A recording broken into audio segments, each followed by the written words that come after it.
¿Qué tal, jóvenes? Muy buenas tardes. Les recuerdo que se suscriban al canal de la universidad.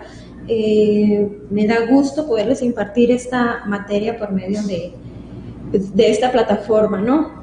El tema del día de hoy es ámbitos de aplicación de la terminología jurídica. La materia, como nos está apareciendo ahí en pantalla, es lexicología jurídica. Esa es nuestra materia y bueno, el tema que vamos a ver hoy es ámbitos de la aplicación de la terminología jurídica. Ya vimos a lo largo de estas semanas la unidad 1 y la unidad 2, esta vendría siendo la unidad número 3, iniciamos la unidad número 3. Anteriormente vimos lo que era la lexicología.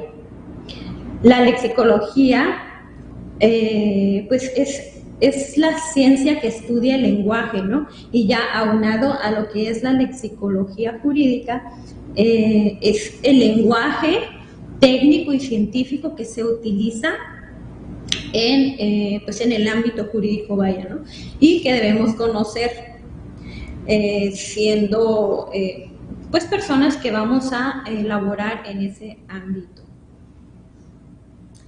Ok, vamos a irnos a nuestra primera diapositiva, que es el foro. Foro es el primer subtema que vamos a ver y nos vamos a remontar a los tiempos de antes inclusive, ¿no? El foro viene de Roma, esta terminología, y bueno, es el lugar o plaza donde se trataban los asuntos públicos y se llevaban a cabo los juicios. Por esta razón, todavía entre los abogados se denomina foro a los diferentes lugares donde se atiendan las causas que se presentan en los tribunales. O sea, foro en aquel tiempo eran las tiendas o aquellos lugares públicos a falta de un tribunal específico para ser utilizado como tal. Se utilizaban pues estos lugares públicos, ¿no? Como las plazas, y ahí es donde se celebraban los juicios. Tribunal, de latín tribunal. El tribunal es el lugar destinado a los jueces para la administración de justicia y el dictado de sentencias. Jóvenes, es la figura actual o actualizada de lo que es un foro, ¿no? En un tribunal sabemos que es un lugar donde se celebran juicios, ¿no? Ok, continuamos. Si hay alguna pregunta, si hay algún comentario, lo pueden hacer y aquí me lo hacen saber, ¿sí? Ok, continuamos con la siguiente diapositiva y vamos a empezar con el subtema federales. ¿A qué hace referencia federales? Pues a los tribunales federales, ¿no? Entonces, los foros pertinentes al poder federal o a los poderes de la federación poder ejecutivo, legislativo y judicial, los cuales forman y emplean su propia terminología jurídica según las materias de su competencia. ¿Cuáles serían estas materias, jóvenes? Pues sería el derecho civil, el derecho mercantil, el derecho penal, etcétera. Todas aquellas ramas del derecho tienen una terminología jurídica muy propia que se utiliza, vaya, en estos lugares, ¿no? Como en este caso los foros, ¿no? Y sabemos que se divide el poder de la nación, no recae en un solo poder, sino que en estos tres, que es el ejecutivo, legislativo y el judicial. Nuestra siguiente diapositiva nos habla del Ejecutivo Federal. ¿Quién es el Ejecutivo Federal? Sabemos que es nuestro actual presidente, ¿verdad? El poder ejecutivo de la nación, porque también hay ejecutivo estatal, pero en este momento nos vamos a centrar en el Ejecutivo Federal. Ok, está en manos del presidente de la República, el cual es elegido por votación. Aquí en esta diapositiva se encuentran el actual mandatario y el del sexenio pasado, que es Enrique Peña Nieto. Y el actual, la figura que representa al país es López Obrador. Continuamos y vamos a ver las funciones básicas de este poder ejecutivo, federal. Tiene dos funciones. Aquí en esta diapositiva vamos a ver la función política y la función administrativa. ¿Qué es lo que tiene que ver cada una de estas? Bien. El primero, que es la función política, tiene por objeto dirigir al conjunto de la sociedad por el camino que permita satisfacer en mejor forma sus fines específicos, tomando decisiones ante situaciones nuevas que no están reguladas por la ley, como por ejemplo, nombrar ministros de Estado, aprobar o no tratados internacionales, realizar intercambios comerciales en uno u otro país, etcétera. ¿A qué se refieren todos estos? Nombrar ministros de Estado. O sea, ya vimos que el Ejecutivo se encarga de eso en su función política. También aprobar los tratados internacionales. ¿Qué son estos tratados internacionales? Pues son todos aquellos tratados que se celebran entre países, entre México y otro país. El más conocido, yo pienso por todos, vendría siendo el Tratado de Libre Comercio, ¿no? que se celebra entre México, Estados Unidos y Canadá. Ok, la otra función es función administrativa. La función administrativa desarrolla los fines específicos del Estado sujetos a la ley. ¿Cuáles son estos fines específicos? Pues son las actividades que realizan los ministerios, gobernaciones, intendencias, empresas, etcétera, que estos conforman la organización administrativa del Estado, del gobierno. Y hasta aquí viene el Poder Ejecutivo Federal. Continuamos ahora con el Legislativo Federal. Les repito, si hay alguna duda o comentario, me lo pueden hacer saber. Bien, el Legislativo Federal se deposita en un Congreso General que se dividirá en dos cámaras, una de diputados y otra de senadores.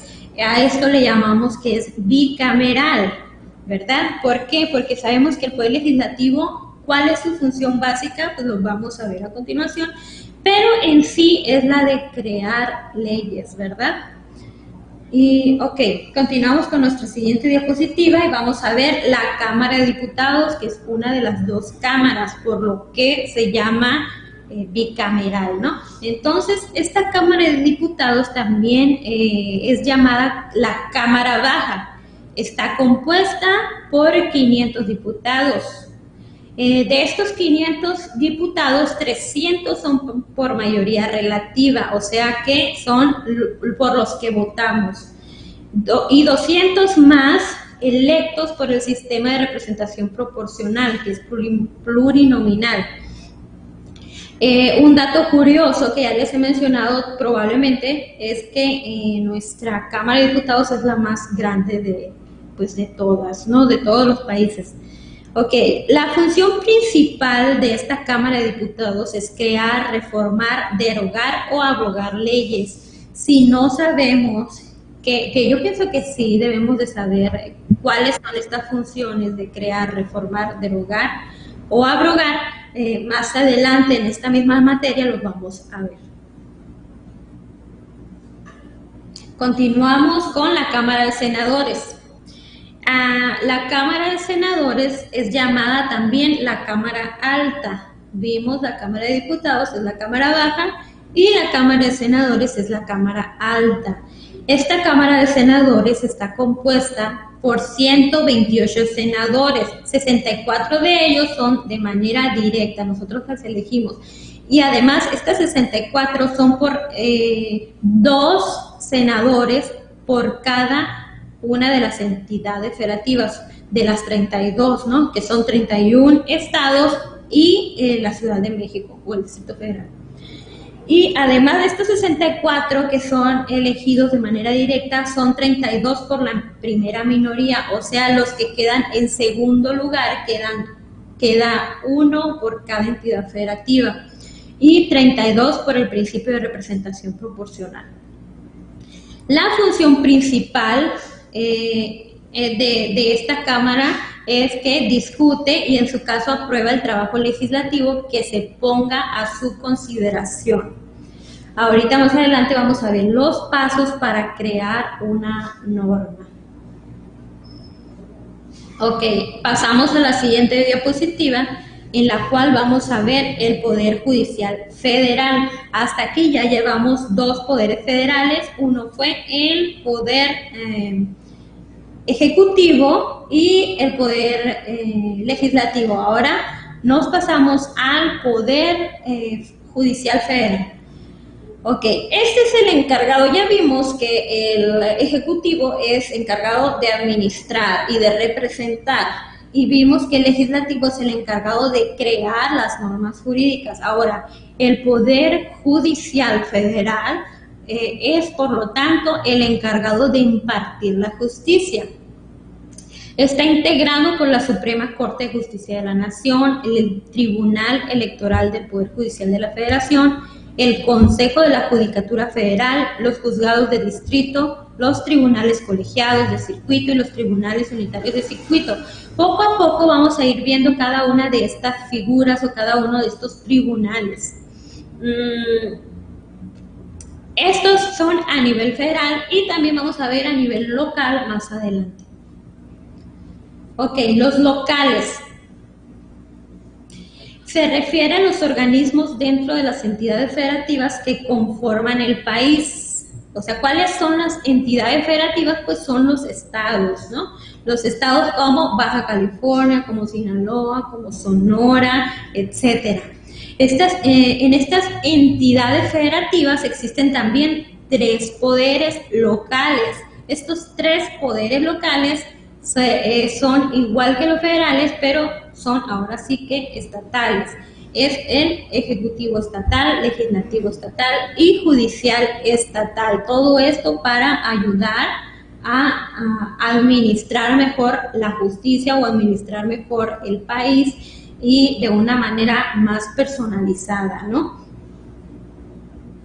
Ok, continuamos. El Ejecutivo estatal es el gobernador del estado. Esa figura de Ejecutivo estatal, así es como se denomina también, o como lo conocemos comúnmente, ¿no? El gobernador del estado. Aquí en Baja California, el gobernador actual del estado es Bonilla, que se muestra en la imagen. Ok, y a este gobernador del estado se le otorgan facultades y obligaciones que se señalan en la Constitución Política de los Estados Unidos Mexicanos, la Constitución Política del Estado del que se trate y las demás leyes y reglamentos que nacieren de ella. Para hacer uso de las facultades que le otorga la ley, la administración pública será directa y paraestatal. Ok, ¿a qué nos referimos con esto? Que el Ejecutivo Estatal, que es también la administración del Estado, el encargado de la administración, une fuerzas o delega las responsabilidades a otros organismos paraestatales, ¿no? Y directos, como cuáles. En el sector salud está IMSS, por ahí en el sector también social tenemos la tienda Liconza, tenemos Pemex, tenemos muchas empresas en las cuales CFE, también el del agua, CESPE, y todos estos ayudan a la administración del Estado, ¿no? No recae totalmente en el Estado, sino que tienen autonomía de decisión cada una de estas entidades. Continuamos. Y ahora el legislativo estatal. También tenemos una como mini cámara estatal, ¿no? El legislativo estatal, en este se aprueban las leyes mediante los procedimientos que indica la Constitución. Todo esto, jóvenes, si nos regresamos y revisamos nuestra pirámide de Kelsen, vemos que hasta arriba en la punta tenemos a la Constitución y los tratados internacionales. Entonces, siendo la Constitución el poder constituyente, es el que le otorga a todas las demás figuras, les otorga autoridad, ¿no? Y a los poderes constituidos. Estos poderes constituidos vienen siendo estos figuras que estamos viendo a continuación. Ok, continuamos con este legislativo estatal. Se aprueban las leyes mediante los procedimientos que indica la Constitución, además de abrogar y derogar preceptos y otras funciones que la ley asigna. Debemos comprender también que tenemos en el Estado, también tenemos nuestros códigos estatales, no solamente hay federales, ¿no? Tenemos el Código Civil para Baja California, tenemos el Código Penal para Baja California, con sus respectivos códigos de procedimientos, ya sea penal, civil, etc. Ok, nos pasamos entonces al judicial estatal. En el Poder Judicial Estatal se lleva a cabo la administración de la justicia a través de las instancias establecidas en la ley y de acuerdo con la organización que la propia ley ordena. Ese es el logotipo de nuestro Poder Judicial de Baja California, ¿no? Existe el federal y existe el estatal. El federal normalmente es para los delitos federales, ¿no? Tenemos delitos federales. Y el estatal, pues ya viene siendo como para los delitos comunes, ¿no? Y su principal objetivo es la impartición de la justicia, ¿no? La administración de la justicia. Continuamos ahora con un poquito de lo que es el judicial federal, ¿no? Vamos a hablar ahora de la Suprema Corte de Justicia de la Nación. ¿Qué es la Suprema Corte de Justicia de la Nación? Por ahí hay una fotografía también que nos la muestra, ¿no? La Suprema Corte de la Justicia de la Nación es un órgano jurisdiccional que culmina la organización judicial en el ámbito territorial de la comunidad autónoma y extiende su jurisdicción al ámbito territorial de esta. Se integra por las siguientes salas. Hay sala de lo civil, sala de lo penal, sala de lo contencioso administrativo y de lo social. ¿A qué se refieren cada uno de estos? Sala de lo civil, por lo general, son aquellos actos jurídicos que tienen que ver con la familia, que tienen que ver con ese tipo de asuntos, ¿no? El penal con los delitos, el contencioso administrativo con amparo, y de lo social tiene que ver con los derechos humanos. Continuamos ahora con los tribunales colegiados de circuito. Anteriormente les había dicho que una de las características es que se integran por más de un magistrado, por más de un juez, ¿no? Se crea con competencia en materia de amparo. ¿Qué es un amparo? En la mañana se llevó a cabo una plática aquí por medio de este mismo medio, donde se habló del amparo. Y es muy importante, jóvenes, que se inmiscuyan, ¿no? Aunque no sea parte de su clase, les va a servir. Todas las pláticas que hagan aquí los maestros es muy importante que estén al pendiente porque en algún momento van a necesitar o les va a ser de mucha ayuda la información que vamos a ver o que van a estar recibiendo por parte de la universidad. Ok, un juicio de amparo es cuando se violan los derechos fundamentales por parte de una autoridad, vaya a un particular o de un particular hacia la administración, ¿no? Ok, la característica que les mencionaba se integra por 3 magistrados, un secretario de acuerdos, secretarios y actuarios. Uno de estos magistrados funge como presidente, el cual representa al tribunal, distribuye los asuntos y dirige los debates a la hora de resolver. O sea, a pesar de que hay 3 magistrados, uno de ellos es el representante de este tribunal, ¿no? Que es el que distribuye todos los asuntos que le llegan y cada uno tiene como un trabajo específico, ¿no? Pero a la hora de resolver sí tienen parte los 3. Ahora continuamos con los tribunales unitarios de circuito. Conocen estos tribunales de circuito de igual forma civil, penal y administrativo. ¿Qué es lo que resuelven fundamentalmente? Resuelven los juicios de amparo contra los actos que no constituyen sentencias definitivas. O sea, si hablamos ya del colegiado, en el colegiado, sí se llevan a cabo juicios de amparo, ¿no? Aquí, juicios de amparo contra actos que no constituyan sentencias definitivas. Es más como para apelaciones o para recursos. Apelaciones de juicios excepto el de amparo. El recurso, ¿por qué? Porque si nos vamos por jerarquías, arriba del unitario está el colegiado, ¿no? Entonces, esa es la razón. Recursos de denegada apelación, conflictos de competencia entre jueces de distrito y calificación. Por ejemplo, si hay algún conflicto ahí, que pase un accidente o que pase cualquier cosa en un lugar donde no está bien definido el territorio o a quién le compete tal delito, este tribunal unitario tiene la capacidad de decidir a cuál juzgado o a quién le compete este acto jurídico, ¿no?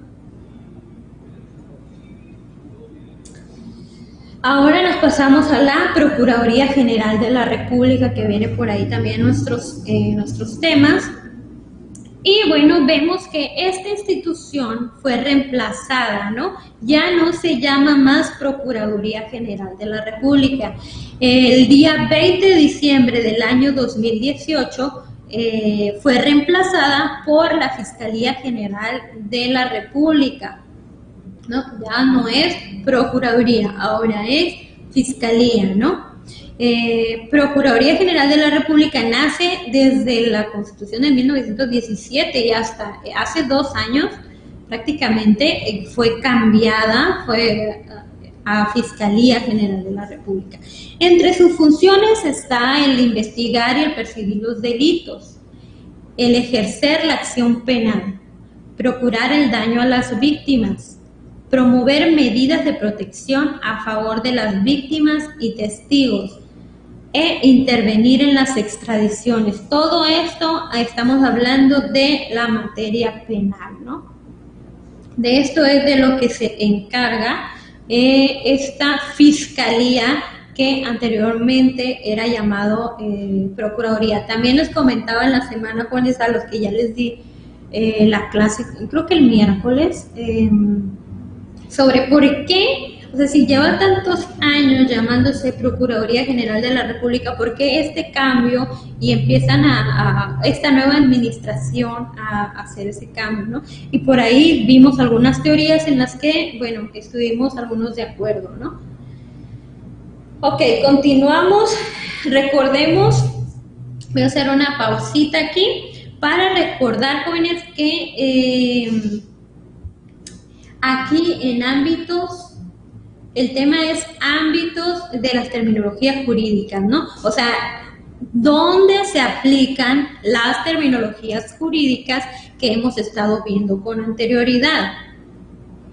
Y que vamos a seguir viendo hasta el final de esta materia, ¿no? Que es tan importante y de tanta relevancia. ¿Por qué? Porque se tiene este código de palabras que hacen una distinción en cuanto a otras materias, a otras ciencias, inclusive al lenguaje ordinario.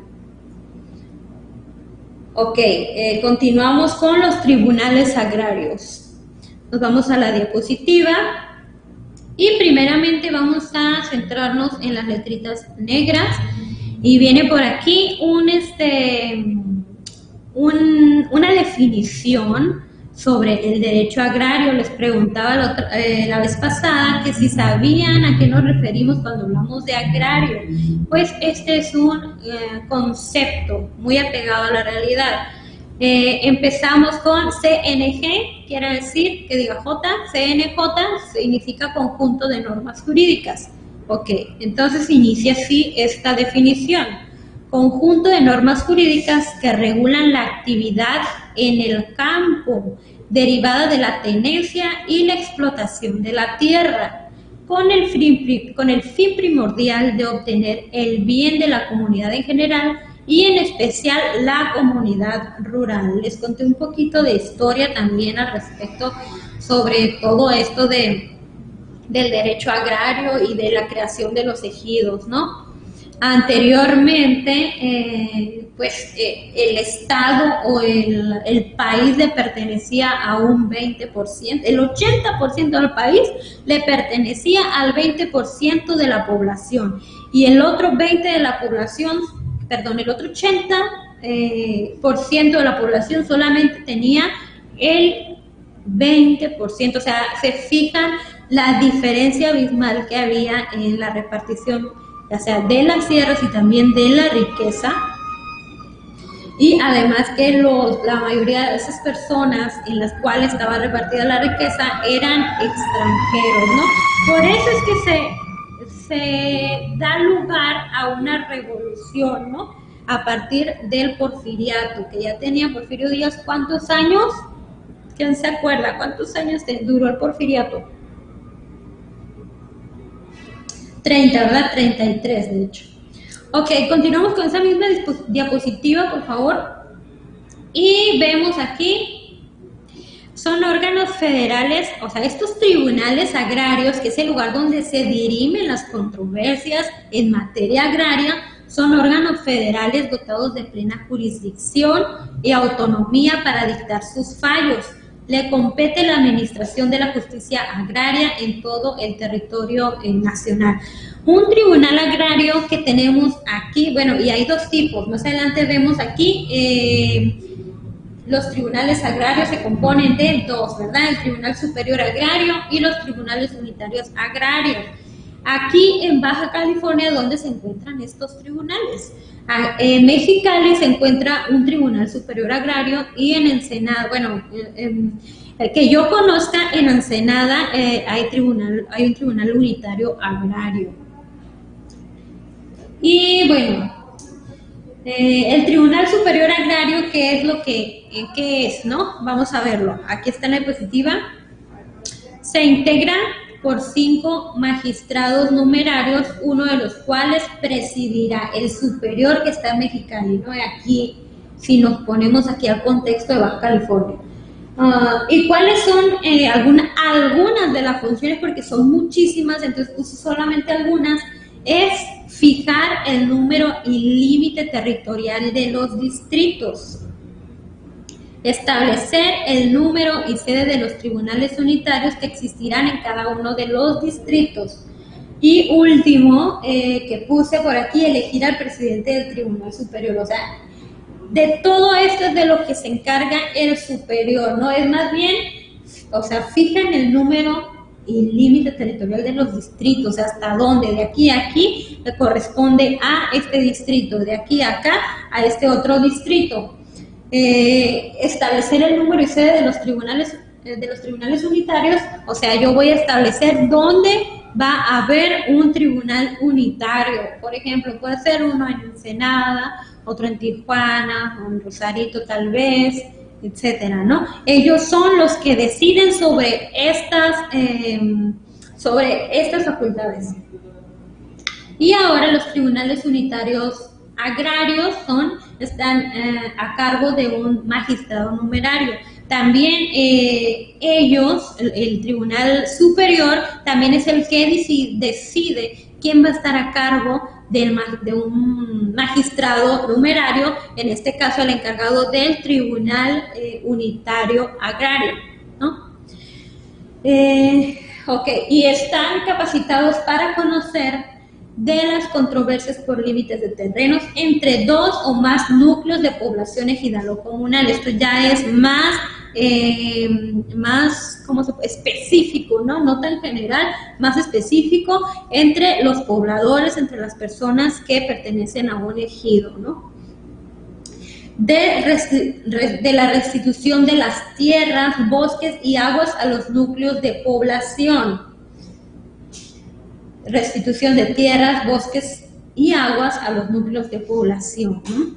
Del reconocimiento del régimen comunal. Estas son algunas de las funciones de las que están capacitados a dirimir en los tribunales unitarios agrarios. Todas aquellas controversias que se generen entre dos o más ejidatarios, entre dos o más ejidos, ya sean pertenecientes a un mismo ejido o a diferentes ejidos, ¿no? También existe una Procuraduría Agraria, les comenté a algunos de ustedes, que es como por así decirlo, como los abogados de oficio, ¿no? Que son aquellos que dan apoyo, que brindan apoyo a estas personas que pertenecen a un ejido.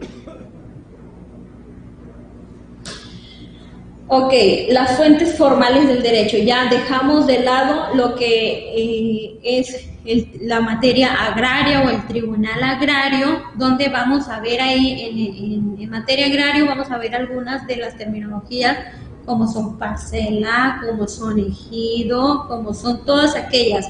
Ahora ya nos pasamos y ahora vamos a ver las fuentes formales del derecho. Algunas de estas fuentes, la primera que vamos a ver es la legislación, ¿no? La legislación es la función del Estado dedicada a la creación, promulgación y sanción de las normas jurídicas.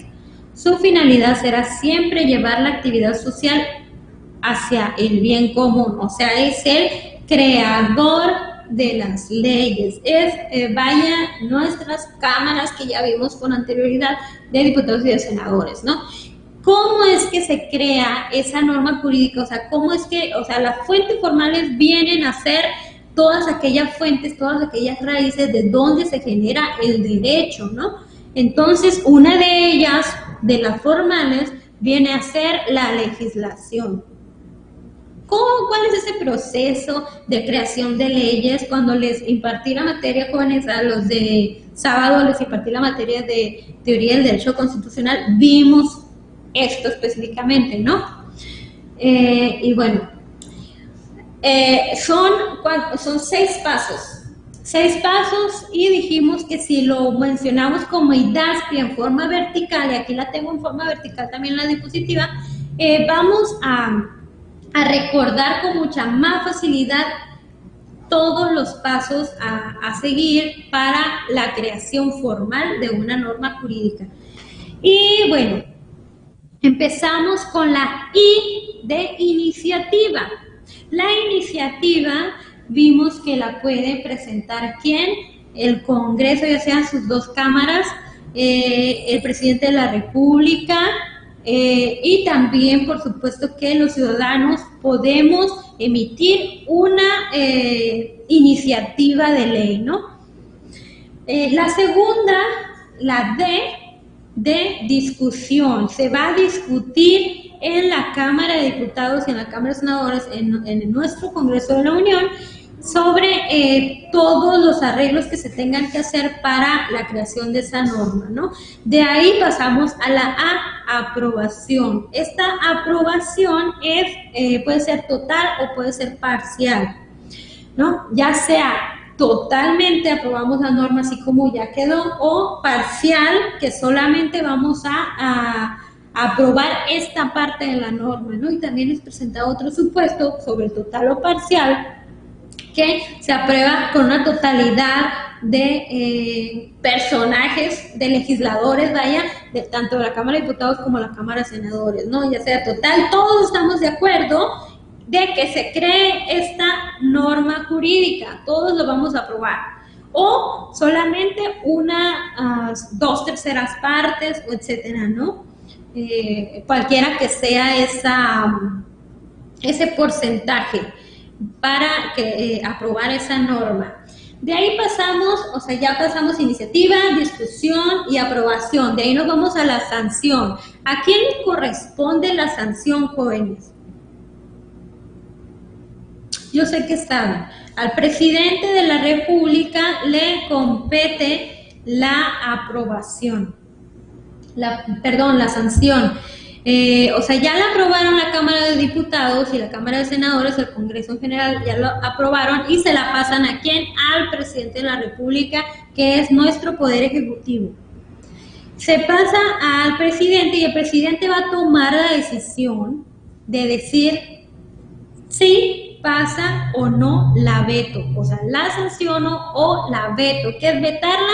Decir, ¿saben qué? Esta ley no pasa, se la regreso para revisión o se la regreso definitivamente, ¿no? Ya la revisan y ya es asunto del Congreso las revisiones que le vayan a hacer a esa norma o a esa iniciativa de norma, ¿no? Ese proyecto. En caso de que el presidente dé el visto bueno y la sancione y diga sí, adelante, pasa al proceso de publicación, ¿no? ¿En dónde se publica?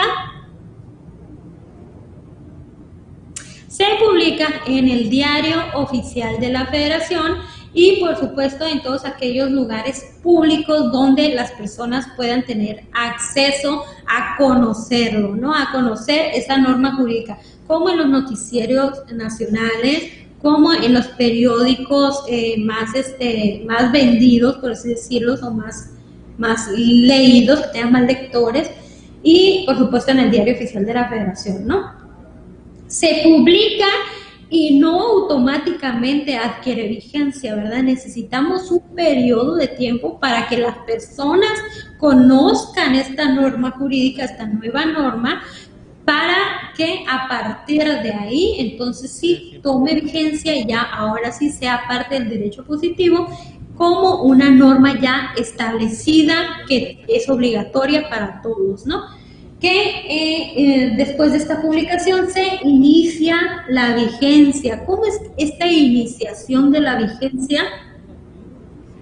Pues puede ser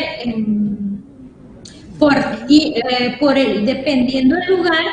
Me dijo, no, mañana vamos a meter otros 2, pero a lo mejor, pues... Ok, creo que están hablando, se escucha un poquito. Ok, la iniciación de la vigencia, estamos con la iniciación de la vigencia. Sí, ok, no es nada. Con la iniciación de la vigencia. Se inicia la vigencia a partir, pueden decir, en 90 días hábiles inicia la vigencia y se hace la publicación y en 90 días después empieza a cobrar vigencia, ¿no? Ya es una norma con todas sus características y con todo lo que tiene que llevar una norma. O por medio, o parcial, ¿no? Por ejemplo, son 40 kilómetros de distancia por día, ¿no? Recorre cada 40 kilómetros de distancia, va tomando vigencia, depende del lugar, ¿no? Cada día, 40 kilómetros por día.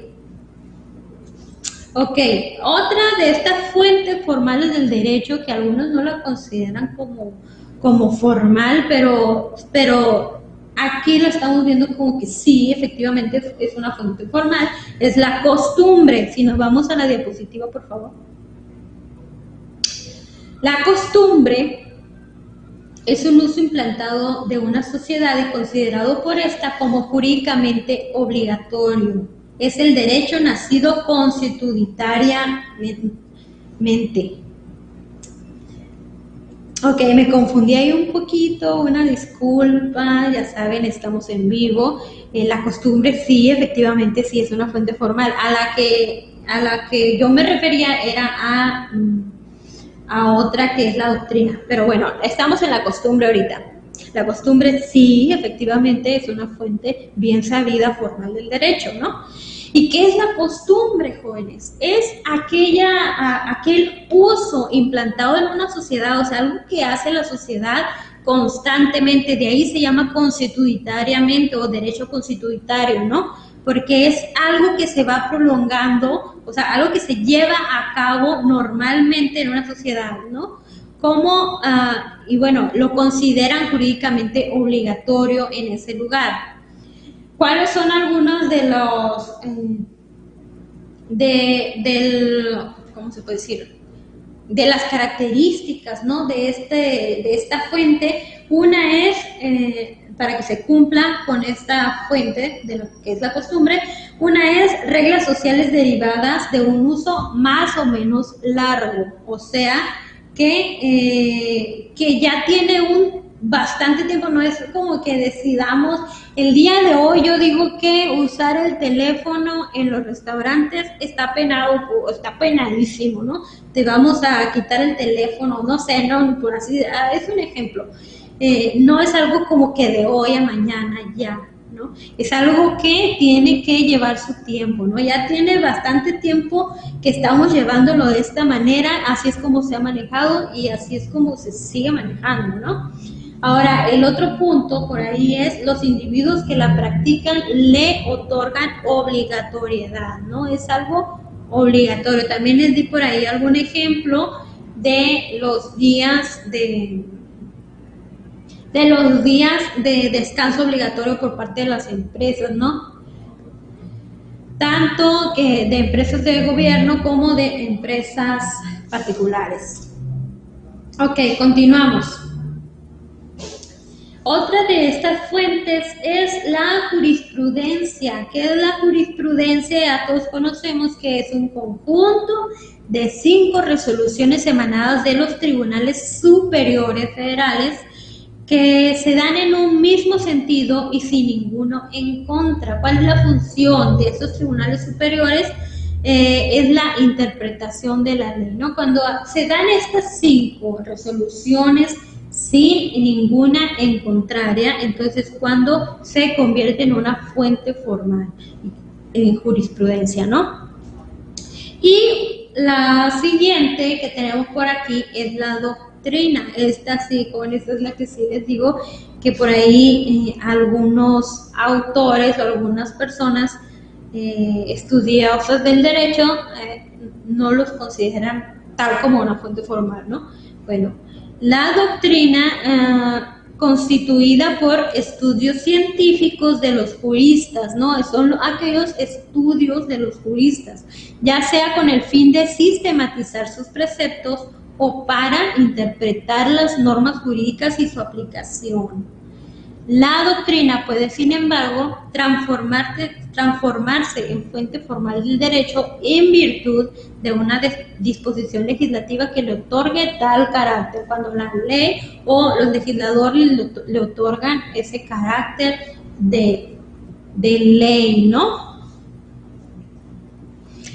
Entonces, jóvenes, esto es hasta ahorita lo que conforma parte de esta clase.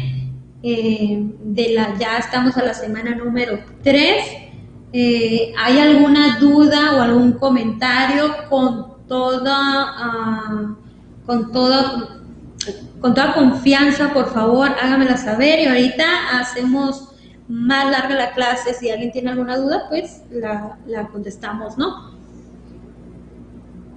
Tenemos una pregunta, maestra, de parte de Tania García. Dice, ¿estos poderes cambian en cada estado o todos son los mismos? Estas tres figuras jurídicas cambian, o sea, siguen siendo la misma, siguen teniendo la misma autonomía, siguen teniendo la misma competencia, vaya, ¿no? Pero lo que cambia en este caso serían ya las personas que están encargadas, ¿no? De cada uno de estos tres poderes, que son el poder ejecutivo, legislativo y judicial. Todos estos, por ejemplo, vimos que eran 500 diputados y 148, si mal no me acuerdo, senadores, que están divididos en el estado, ¿no? O sea, que están divididos en todas nuestro territorio nacional. Dijimos que senadores había 2 de cada estado y además otro más de cada estado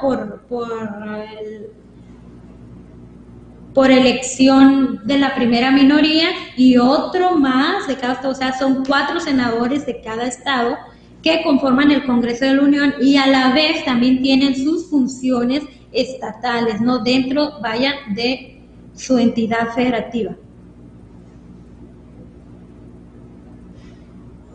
Okay, sí, ¿alguna otra duda?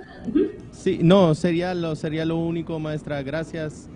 Adelante. Ok, entonces, jóvenes, eso es hasta ahorita lo que a donde llegamos con esta clase el día de hoy, ¿no? Me da gusto que estén en la clase, espero por ahí apuntitos de esta clase y los invito también una vez más a que se suscriban a su canal universitario, ¿no? Suscríbanse y vean todo lo que puedan referente ya sea su materia, también por cultura, ¿no? Uno aprende de pronto de otras materias mirando este canal que pues está abierto para ustedes, ¿no? Entonces, jóvenes, que tengan un excelente fin de semana. Nos estamos viendo por este medio la siguiente semana.